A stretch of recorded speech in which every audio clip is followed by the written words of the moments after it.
नमस्कार, मैं नमनी सर, देख रहे हैं एक न्यूज़ 24। देखिए, प्रधानमंत्री जो हैं ऑपरेशन सिंदूर के बाद जो है पहली बार जो है बिहार आते हैं और एयरपोर्ट से जो है आपको जो है पार्टी ऑफिस तक रोड शो करते हैं। और उसी संदर्भ में आज जो है जदयू प्रवक्ता जो हैं अरविंद निषाद जी से बात करता है। पहले चैनल में स्वागत है आपका सर। बहुत बहुत धन्यवाद। आज प्रधानमंत्री आ रहे हैं, किस देख रहे हैं सर? देश के यशस्वी प्रधानमंत्री आदरणीय नरेंद्र मोदी जी का आज ऑपरेशन सिंदूर के बाद पहली बार बिहार की धरती पर आगमन हो रहा है। और इसलिए यह खास है कि बिहार के धरती से ही पाकिस्तान को सबक सिखाने की बात आदरणीय प्रधानमंत्री जी ने कही थी। और पाकिस्तान को सबक आदरणीय प्रधानमंत्री अपने सेना के माध्यम से सबक सिखाने का काम किया है। और जिस प्रकार से पाकिस्तान का आतंकवादी शिविरों को नेस्तनाबूद करने का काम किया, पाकिस्तान को पीछे धकेलने का काम किया आदरणीय प्रधानमंत्री नरेंद्र मोदी जी, उसके बाद आज पहली बार आ रहे हैं। और पटना आगमन के बाद एनडीए नेताओं, कार्यकर्ताओं और आम जनता के द्वारा उनका रोड शो के माध्यम से अभिनंदन किया जाएगा। आगामी विधानसभा चुनाव है सर, तो क्या इससे भी नतीजा जा सकता है कि चुनावी प्रचार भी करेंगे क्या?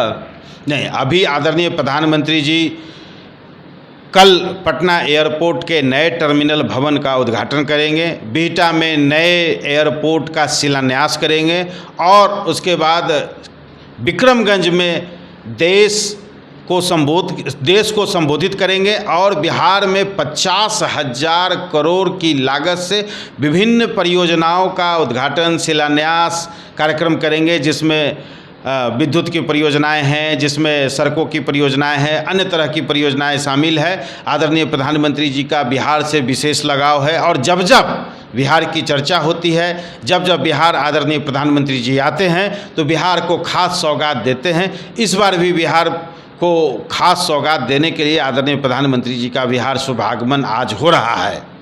प्रधानमंत्री आ रहे हैं सर, वहीं विपक्ष आरजेडी की तरफ से जो बैनर लगाया गया है, कुर्सी कुमाऊँ हर चीज़ में फेल हुई।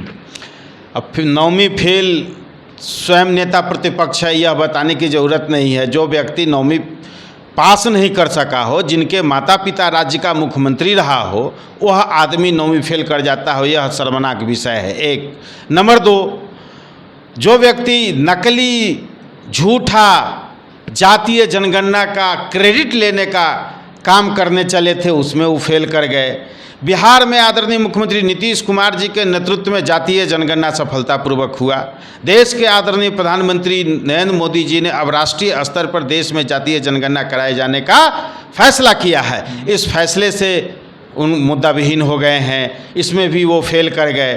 रही बात बिहार सरकार, आदरणीय मुख्यमंत्री नीतीश कुमार जी बड़े पैमाने पर बिहार के नौजवानों को बड़े पैमाने पर सरकारी नौकरी दे रहे हैं, रोजगार दे रहे हैं। बोल तो रहे कि रोजगार, सुनिए, नौकरी रोजगार दे रहे हैं और उसका भी झूठा क्रेडिट लेते हैं, जिसमें भी वो फेल कर गए हैं। आदरणीय मुख्यमंत्री नीतीश कुमार जी बिहार के नौजवानों के लिए रोजगार सृजन करते हैं, रोजगार देते हैं, रोजगार प्रदाता के रूप में आदरणीय मुख्यमंत्री नीतीश कुमार जी हैं। और जो नेता प्रतिपक्ष सरकार में रहते हुए, स्वास्थ्य मंत्री रहते हुए बिहार के स्वास्थ्य क्षेत्र में काम नहीं कर पाया, स्वास्थ्य सुविधा राज्य के लोगों को उचित स्वास्थ्य सुविधा नहीं दे पाया, उसमें वो फेल कर गए। और आज बात कर रहे हैं पोस्टर लगा करके। ये नकली लोग हैं, नकली दम्भी लोग हैं, हर चीज़ में झूठा क्रेडिट लेने की बात करते हैं। दरअसल हर चीज़ में नौवीं फेल की तरह हर चीज़ में फेल है। तीसरा कि आरजेडी परिवार अपने लालू प्रसाद जी, जो इस पार्टी के राष्ट्रीय अध्यक्ष हैं, अपने बच्चों को नैतिक संस्कार देने में भी फेल हो गए हैं। बोला जा रहा है कि रोड बनाने में फेल हो गए, रोजगार देने में फेल हो गए। और अभी परसों ही समाचार पत्रों में छपा है कि बिहार आज से 3 दशक पहले बिहार के लोगों के लिए प्रति किलोमीटर सड़कों का कितना निर्माण था, और आज 3 दशक के बाद 3000 कुछ प्रति किलोमीटर बिहार के लोगों के लिए सड़कों का निर्माण राज्य सरकार ने किया है। बड़े पैमाने पर यहाँ सड़कों का निर्माण हुआ है, बड़े पैमाने पर पुल पुलिया का निर्माण हुआ है, बड़े पैमाने पर आवागमन की सुविधा राज्य सरकार ने बहाल की है। अब जैसा कि मैंने बताया कि करना धरना तो कुछ है नहीं, सब चीज़ में फेल है, तो वही फेल उनको नज़र आता है दूसरा आदमी, जबकि सच्चाई यह है कि राज्य की जनता लगातार उनको लोकसभा विधानसभा सभी तरह के चुनावों में राज्य की जनता उनको फेल करते रही है। सब विशेष राज्य का दर्जा के लिए बार बार मांग करते रहते थे, क्या बिहार को विशेष राज्य का दर्जा मिलेगा कि नहीं मिलेगा सर?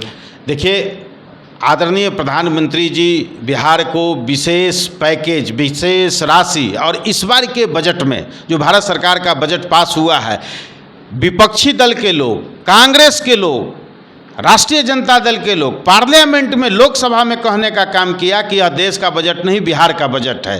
तो आप समझ सकते हैं कि बिहार को कितनी राशि इस बजट में मिली है और बिहार में कितना धनराशि राज्य सरकार के लिए भारत सरकार उपलब्ध करा रही है। लेकिन चूंकि राष्ट्रीय जनता दल है, इनके पास झूठ की खेती है, झूठ की खेती के अलावा और कुछ है नहीं, तो इस प्रकार के नकारात्मक, इस प्रकार के गलत बयानी करके लोगों को दिग्भ्रमित करने का काम करते हैं। उनके दिग्भ्रमित करने से बिहार की जनता दिग्भ्रमित होने वाली नहीं है।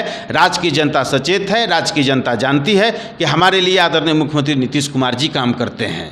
विपक्ष बोल रही है कि सर विशेष राज्य की मांग हुआ था, जो कि विशेष पैकेज का, ये तो झुनझुना थमाने के बाद हो गया।